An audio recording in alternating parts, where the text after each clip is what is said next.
चाहती है, उस पर कब्जा करना चाहती है और आगे भी उस पर कब्जा करने के लिए राहें हमवार करना चाहती है। इसके लिए सारी कोशिश की गई है। हम आज इस मंच से all India Muslim personal law board की ओर से जो आंदोलन पूरे देश में चलाया जा रहा है, जिसकी आज शुरुआत हो रही है, उसके आप भी सहभागी हैं। हम उसको पूरी तरह से मॉरली जिस तरह से भी हो दामों धर्मों कदमों से सपोर्ट करेंगे। ये बिल अनकॉन्स्टिट्यूशनल है। कॉन्स्टिट्यूशन के आर्टिकल 15, 20 to 26 और सब की अवहेलना करता है। दूसरी चीज, इट्स अ कम्युनल एजेंडा। जब राज्यसभा में ये बिल पास हुआ तो जय श्री राम के नारों के साथ हुआ। ना वहाँ अल्लाह अकबर के नारे लगना चाहिए, न जय श्री राम के नारे। India is a secular country, एक विरासत है, हमारी हेरिटेज है, जिसको कब्जा किया जा रहा है और ये बताया जा रहा है कि मुसलमानों के हक में है। बताइए मुसलमानों के हक में कैसे हो सकता है जब जिस वानों का रेप होता है उसके 3 बच्चे मार दिए जाते हैं। कठुआ में, जम्मू में नफीसा बच्ची का रेप होता है। बीजेपी वाले बजाय विक्रम का साथ देने के कल्पित का साथ देते हैं। जब ये कहा जाता है कि हमारी वेशभूषाओं से हमें पहचाने और 10 साल से जो हमारे साथ जुल्म सितम हो रहा है, हम इस गवर्नमेंट की इंटीग्रिटी पे कैसे यकीन रखें। हमारे साथ जुल्म होता जा रहा है और इस मिराज को बचाने के लिए and it's the last nail in the coffin, हमारी ताबूत की आखिरी कील है जिसे हम कतई तौर से बर्दाश्त नहीं करेंगे।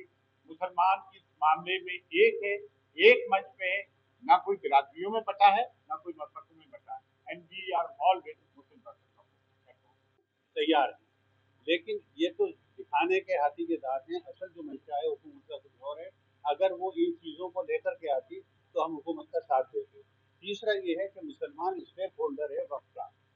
इस सिलसिले में मुसलमानों के जो जज्बात है, 6 करोड़ जो है हम लोगों ने मेल जो है सरकार को किए हैं। जेपीसी के अंदर अच्छे अंदाज से उन चीज़ों को रखा गया है। जगह जगह प्रोग्राम करके मुसलमान क्या चाहते हैं वो बात बता दी गई है, लेकिन उन चीज़ों की तरफ सरकार ने बिल्कुल ध्यान नहीं दिया। मनमाने तरीके से इस बिल को पास करवाया है, लिहाजा हम इसकी मुखालिफत कर रहे हैं। और अभी हाल ही में आज राजस्थान से, जैसा कि all India Muslim personal law board ने ऐलान किया है कि इस मुहिम की शुरुआत हो रही है। इस मुहिम की शुरुआत में आज हमारे 2 कार्यक्रम हुए हैं।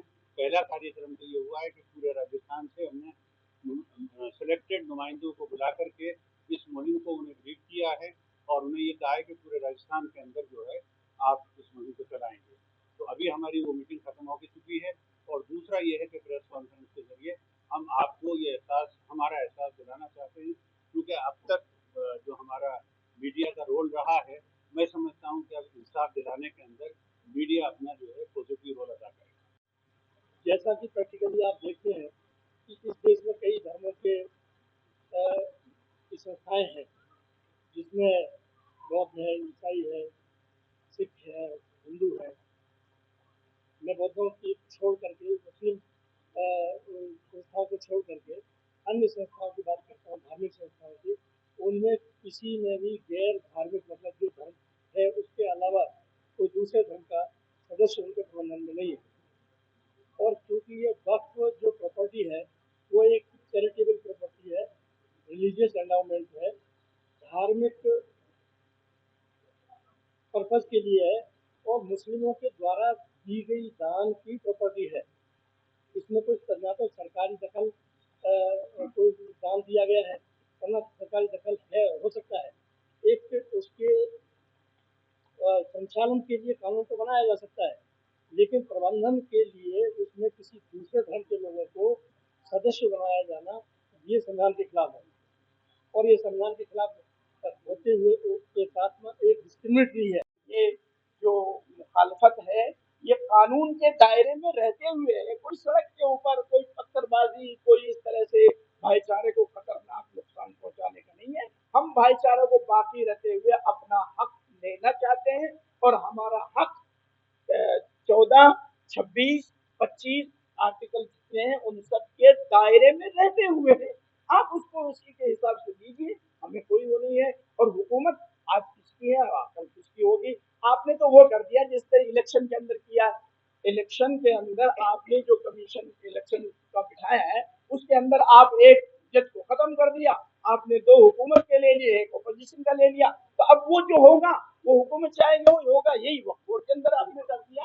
आप ऐसा न कीजिए, सोचिए समझिए, मुसलमानों की भावनाओं को समझ करके 20 करोड़ की तादाद बहुत बड़ी तादाद होती है, उनको नाखुश करना ये अच्छी बात नहीं है। हम ये मैसेज देना चाहते हैं सरकार को कि वो संजीदगी के साथ में इस पर गौर करें और इस बिल का जो नुकसान कम्युनिटी को हो रहा है उसके ऊपर गौर करके इसे हिम्मत है आपकी, वो तो नहीं है। तो फिर आप टारगेट करके तय करके कि इनको आर्थिक तौर पे कैसे कमजोर किया जाए, तो इस तरह के कानून जो है वो बिल्कुल स्वीकार्य नहीं है। और मैं सीपीआई की बात करूं, सीपीआई के चूंकि कंट्रोल कमीशन की ऑल इंडिया की सदस्य हूं, तो मैं ये कह सकती हूँ कि सीपीआई ने सर्वोच्च अदालत में चैलेंज कर दिया। हमारे सीपीआई के राष्ट्रीय डी राजा ने पिटीशन फाइल कर दी। तो हम बिल्कुल भी स्वीकार नहीं कर रहे हैं केंद्र सरकार के बनाए हुए इस कानून कायदे को। हम हमारे साथियों के साथ हैं और ये भी बता देना चाहते हैं कि पूरा 1 साल किसान आंदोलन के अंदर जब रह के हम घुटने टिकवा सकते हैं, मैं तो खुद उस किसान आंदोलन का हिस्सा रही हूँ, शाहजहांपुर बॉर्डर पे, सिंघू बॉर्डर पे। तो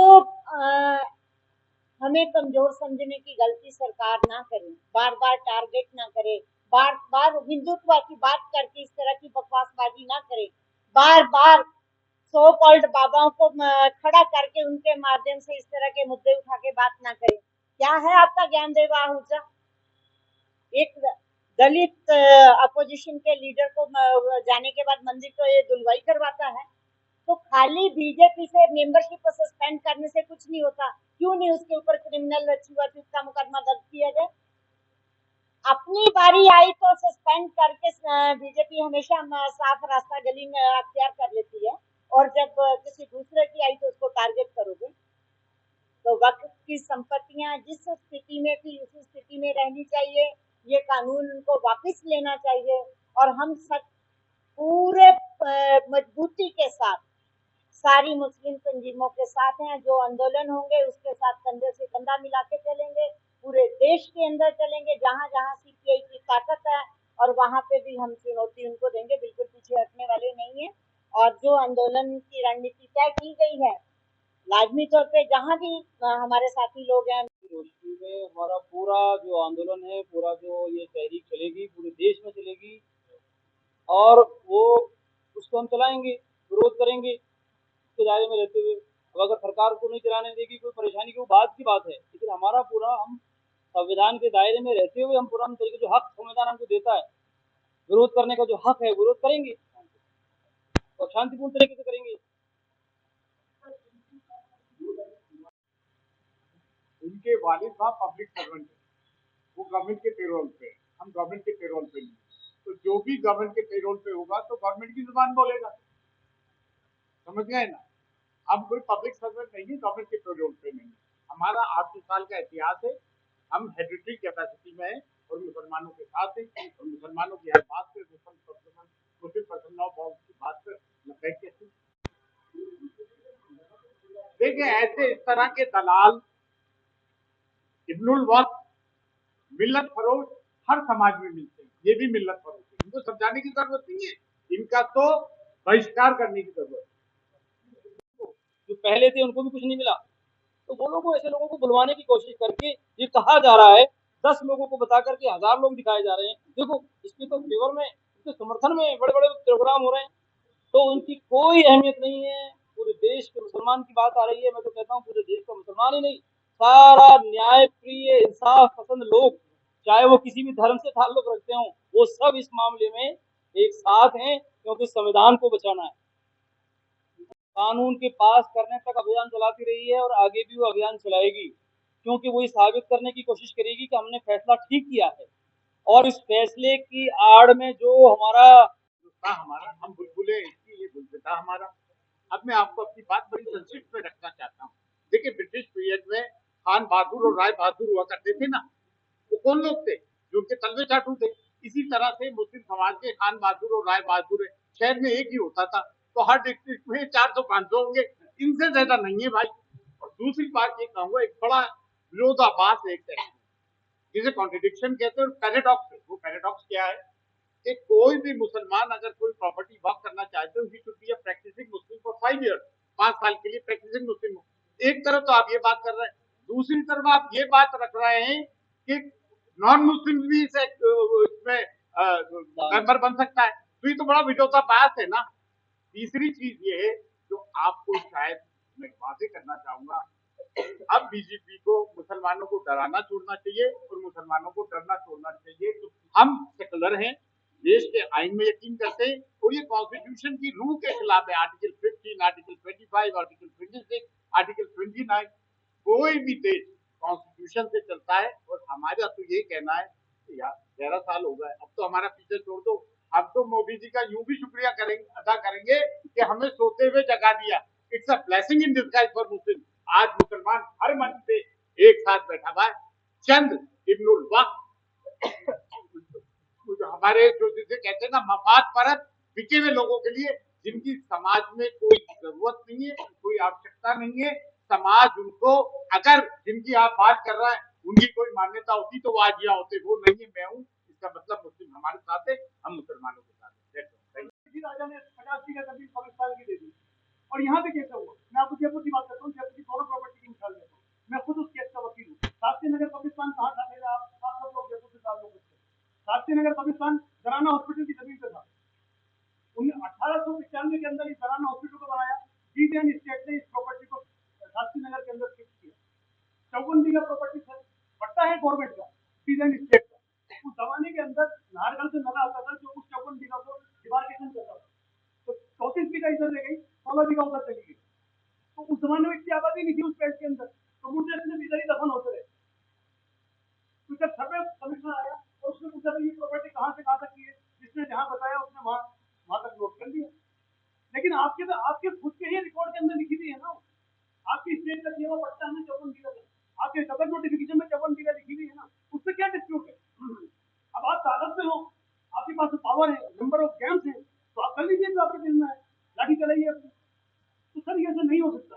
आप अगर मन मर्जी से चला के आप ताकत के बलबूते में किसी चीज को लेना चाहते हो तो ले लीजिए, आज आप ताकत में ले लीजिए, इससे जो हो सकेगा। दूसरी बात, हमारे सामने साथ कैजुअलिटी की एक बात आपने कही, मैं कंफर्म कर दूं, आपकी तरफ से सवाल आया जब शास्त्री नगर पाकिस्तान के ऊपर पुलिस ने फायरिंग करी थी, कैजुअलिटी हमारी ही हुई थी।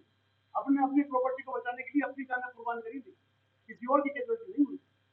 तो इनका मकसद सिर्फ कुछ नहीं है, अगर फिर ऐसा मौका आया तो हम अपनी जान कुर्बान करें।